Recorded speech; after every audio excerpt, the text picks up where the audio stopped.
Hello and welcome to Frank Talks. My name is Carlina Moeller and I'm the founder of Art Frankly. If you don't know my co-host, Ellie Hayworth, please meet Ellie. Ellie is the founder of Hayworth, an art consultancy committed to promoting intrepid ideas at the intersection of art and design. And today we are chatting with Francis Trombley and Layden Rodriguez Casanova, the co-founders of Dimensions Variable, which is a nonprofit led by artists committed to the education, presentation, and support of contemporary art in Miami. Ellie, I'll let you get this interview started. That sounds great. Thank you, Carlina and Francis and Layden. I'm very excited to chat with you guys today. We're really happy to be here. Yes, thank you for having us. Of course. Well, maybe we can just start by speaking. You both are working artists. And certainly you put your heads together and founded this really amazing, artist-run space. But maybe you can start by giving us just kind of a brief synopsis about your respective art practices. Sure. Go ahead. I am mainly a weaver. I work with textiles in a more sculptural form, and I sort of think of these pieces more of along the lines of hybrids, where they kind of reference the frame, the loom, like painting or drawing. So they're sort of, they kind of live in many worlds. I love that. And I generally am attracted to architecture, and Okay. I use a lot of found objects or construction objects that sort of relate to the built environment, particularly domestic built environments. And I use these objects to create different compositions to sort of just recontextualize that space and discuss contemporary culture, immigration, and these kinds of politics. That's amazing. And I imagine that the Dimensions Variable mission was probably born somewhat out of your experience being working artists. I'm curious if you guys can maybe speak to the mission of Dimensions Variable and what it was that made you want to found this nonprofit. Sure, you go. Yeah, I mean, I have a long history with this kind of experience. In '96, I founded a different space with some other colleagues.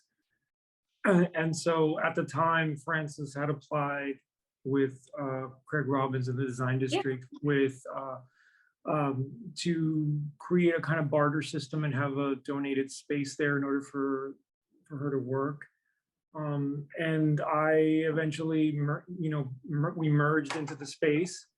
After a while, we thought we have all this space, we need to kind of, or at least I thought it might be a good idea to sort of share it with the community and start to create projects and, in a sense, add to the local voice in terms of, what we wanted to put out there, what we wanted to curate. We wanted to, we thought of sharing the space with our colleagues by inviting them to do projects.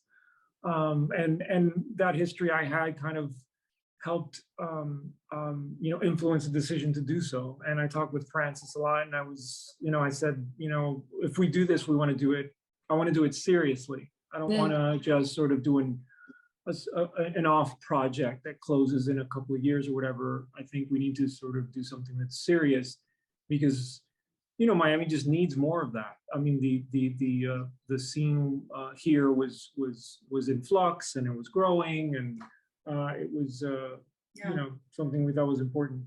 Yeah, I mean, it was also a way for us to really expose what an artist does and how to empower other artists, to and for people to see just our skills and to sorry. No, I mean, it's just not our skills. It was related to us, because originally we had founded this blog, and the blog was very much about we wanted to post things that we were looking at. And posting things that we were looking at was just kind of a way for us to sort of think about our ideas, and that led to us, when we decided to open the space, it was like, well, the way we're going to approach curating the space is the same way we approach our work. And it was going to Yeah. be what we were looking at relating to our work. And that's what we were going to bring to the space. But it was also a way for us to, you know, like our practices, in a sense, grew from that, from inviting other peers to come to Yeah. the space, you know? But what I was going to say is that we wanted to show to the community that artists are more than just like people that, you know, that we just hibernate in our studios and we make work and we showcase it for the market. Yeah. And we wanted to show the community and to show everyone that artists are more than that, you know, and that there are many layers and it's complex.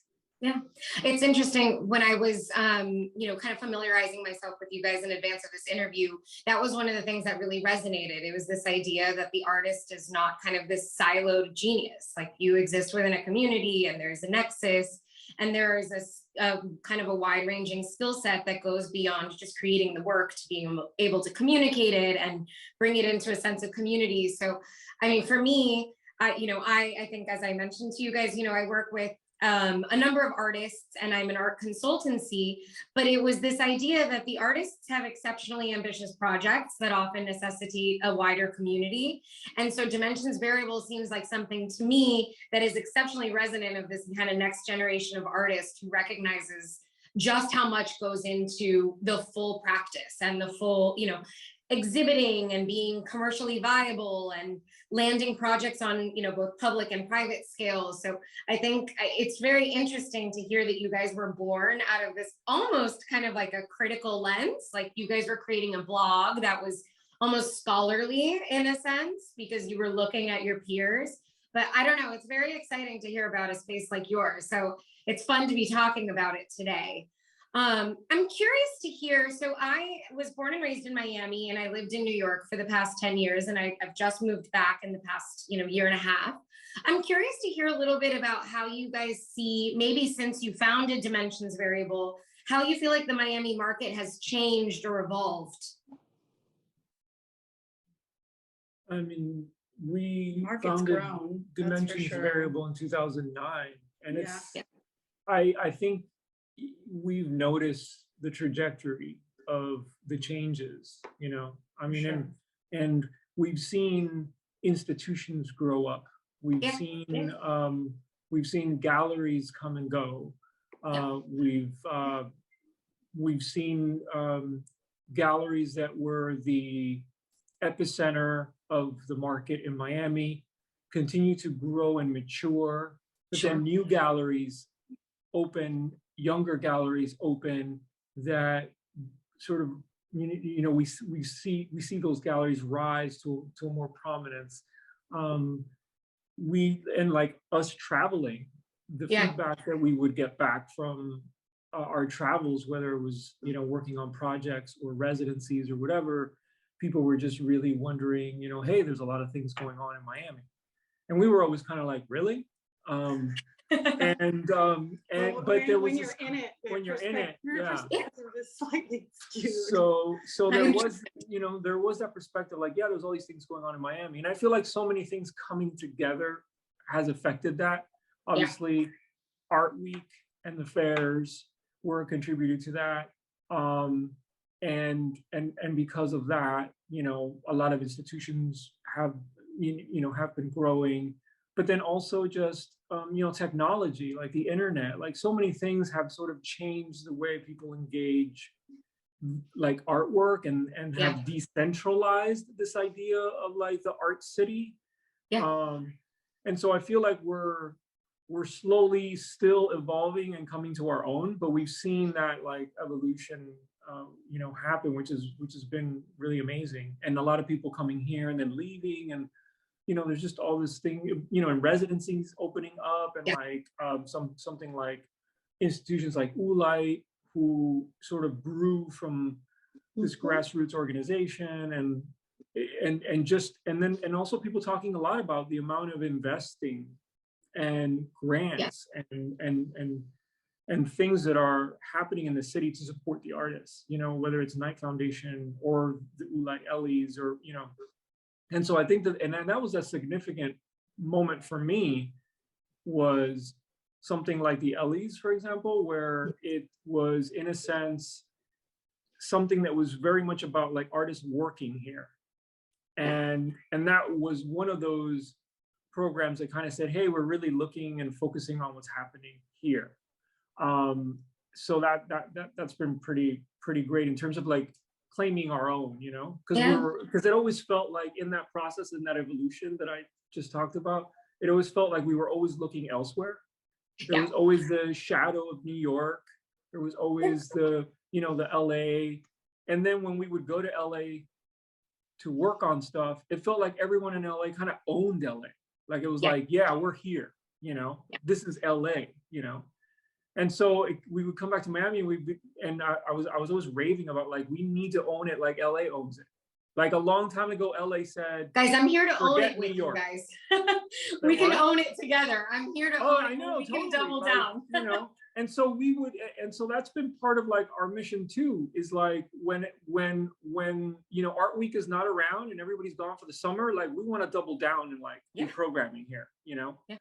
So in a sense, it has been a long trajectory to get to this point of owning Miami, you know. Yeah, and a lot of the things that we are always unhappy about, we always try to implement in Dimensions Variable.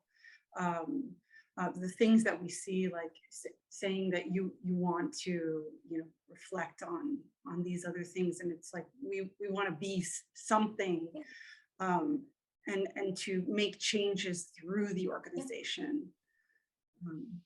And I think sometimes all it takes is just doing it, you know, and really, and I think the terminology doubling down is the right approach. It's, you know, it's just continuing to kind of carve out a place for yourself, which I think is a perfect segue, you know, to this point.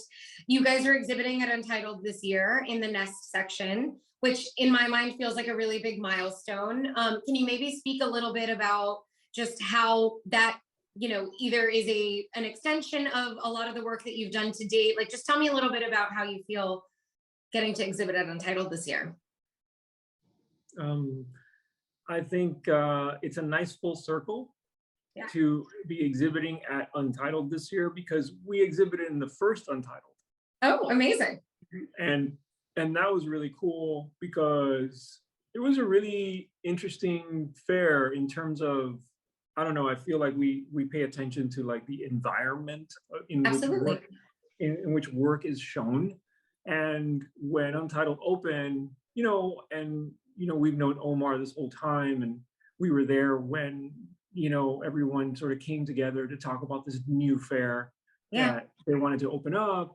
And it just felt like really great from the first one. It was like, hey, this is really cool. I like the way that the lighting, and it feels like more open and more like spacious and more, you know, really airy. You know, and then after the first time, we didn't, you know, show anymore. It always comes down to, you know, how we can make our budget, of course, you know, sort of run better. And a lot of times it's the brass knuckle of the art world. Art fairs are not in the formula of what we really want to do. But this year we were like, you know what, we should apply, because I think that we need to, every now and again when we can, try to do some of those things in order to get the word out, in order to meet people and tell them about our program and stuff. So well, I'm really excited to see your presentation this year. And I'm curious, are there any other projects or presentations beyond the fair, or if you'd like to continue to speak about the fair, is there something that you would like the Art Frankly viewers to keep their eye out for at Dimensions Variable, you know, again, either at the fair or otherwise? Well, we have a few things. I mean, we open up with a brunch like everybody else does, I think, during that time. But we have a group show that we are working with several artists to put together. The artist really spearheaded this and came to us, and two of the leading artists that are going to be in this exhibition. One of them is Jason Giordano, that we've worked with before and really love his work. The second artist that spearheaded this is Brandon Apolka, and these two artists have connections to Miami, and so that was for us a kind of link to doing this. Total of 4 artists, right? 5. 5 artists Yeah. in the exhibition. And it's going to be very, it's got a nice conceptual base, but there's a lot of smaller paintings, experimental sort of paintings that really engage with really interesting materials and processes. And then at the fair, we're really happy to have a booth with 2 of the artists that we have up now, which are about to come down. Ricardo Alcaide, who is from Sao Paulo, and Felipe Mujica, who is working up in Brooklyn, originally from Chile, and then both of our work.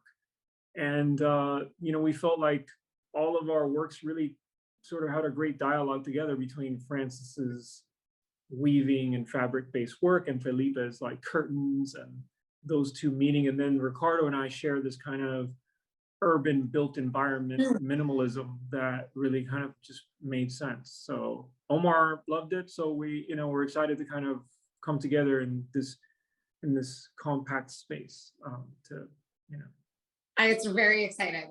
I'm quite excited to see your guys' presentation, and I think that you're certainly serving a critical need, not just in Miami. I think, it's organizations like these that really create the kind of local color in many communities. And having just come from New York, in Brooklyn, it's great to see interesting kind of creative voices come together. So I think it'll be fun to see what comes of Untitled. Maybe we can round out, we always like to round out with like a professional practice kind of question.